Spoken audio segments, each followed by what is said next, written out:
The phone vibrated once, then again.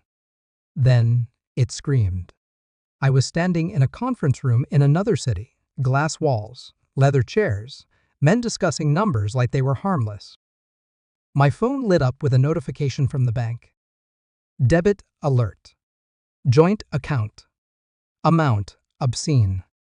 My breath didn't change. My face didn't move. Years of business had trained me well. Panic is a luxury for fools.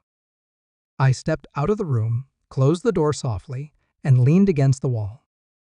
A fake check. I knew it instantly. The timing was too perfect. I was out of town. The signature looked right if you didn't know my hand. He knew my hand. My close friend. My partner. The man I trusted with my name. Before I could finish the thought, my phone rang again. This time, family. If you want to join Thanksgiving, come wash the dishes. My daughter-in-law shouted, laughter sharp, humiliating. A performance. She wanted witnesses. I looked at the city skyline through the glass. Cold, unbothered. Enjoy, I said. I ended the call. Minutes later, I posted one photograph. A balcony. Snow. Stone. Switzerland. By nightfall, my phone would ring 71 times. I didn't answer a single one. We had built the business from nothing. Export. Import. Routes across borders. Trust stitched into contracts so tight it felt permanent. He handled charm. I handled control. Or so I thought. The bank sent the scanned check. I studied it like a corpse. The ink pressure. The slant. Almost perfect.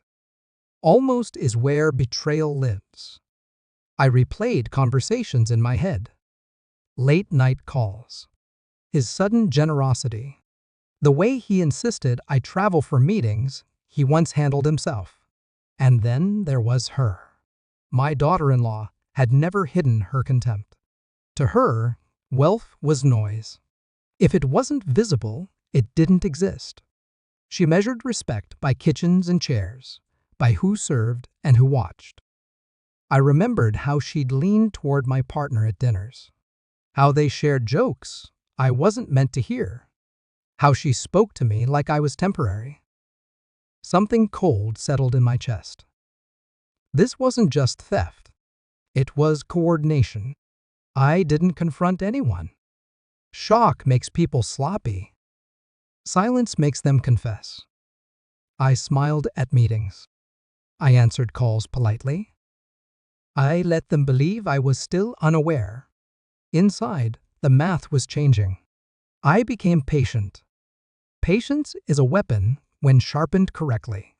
I pulled transaction histories myself. No accusations. Just data. I requested phone records under the guise of audits. I noticed a second number my partner never mentioned. Late-night calls. Same number. Always her city. I watched how my daughter-in-law suddenly spoke about money, investments, opportunities, words she'd never respected before. At dinners, I was calm, observant. I watched hands touch phones too quickly. Watched conversations stop when I entered rooms. No confrontations. Only collection. I opened a private account overseas. Quiet. Legal. Old money pathways. I shifted assets with the precision of a surgeon. Nothing dramatic. Nothing noticeable. I bought the villa in Switzerland months before the betrayal. They didn't know that. They thought the photo was a reaction. It wasn't. It was bait. The insults continued. The calls grew bolder. She enjoyed humiliating me publicly, certain I was powerless. Power loves to be underestimated. At night, alone, the rage tried to surface. I pressed it back down. Rage is loud. Strategy whispers. I waited. The forensic report arrived on a Monday. Clean. Final. The fake check traced back to a shell company my partner controlled. The phone records confirmed it. So did the messages deleted, but never gone. There was more. Transfers from the stolen money into an account she had access to. Not a victim, an accomplice. I asked my partner to meet me. Coffee. Neutral ground. He smiled when he saw me. Still thought I was blind. I slid the folder across the table. He opened it, closed it, opened it again. His hands trembled. "It's not what you think," he whispered. I said nothing. Silence dismantles liars faster than shouting ever could. He talked. Blamed stress. Blamed temptation. Blamed her. His voice cracked. Tears appeared right on cue. I waited until he finished embarrassing himself. Then I asked calmly, "How long did you think I'd stay stupid?" He broke. I didn't yell. I didn't threaten. I executed. By the time he left the table, the accounts were frozen. Contracts reverted. Partners informed. Lawyers activated. Every move had been prepared weeks ago. I sent one email to the family group chat. "Please check your inbox. Transparency matters." Within minutes, my phone exploded. She called first, screaming, crying, bargaining. "You did this to hurt me," she shouted. I leaned back in the Swiss villa, glass in hand, mountains unmoved.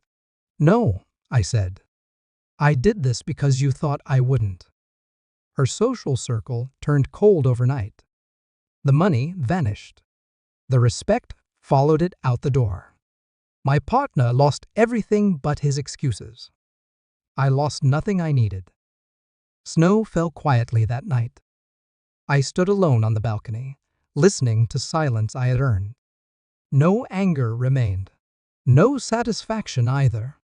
Just clarity. Betrayal doesn't break you. It educates you. It shows you who's renting space in your life without paying. I blocked numbers, closed chapters, poured water into a clean glass. Some people confuse kindness with weakness. They learn too late. I never needed revenge.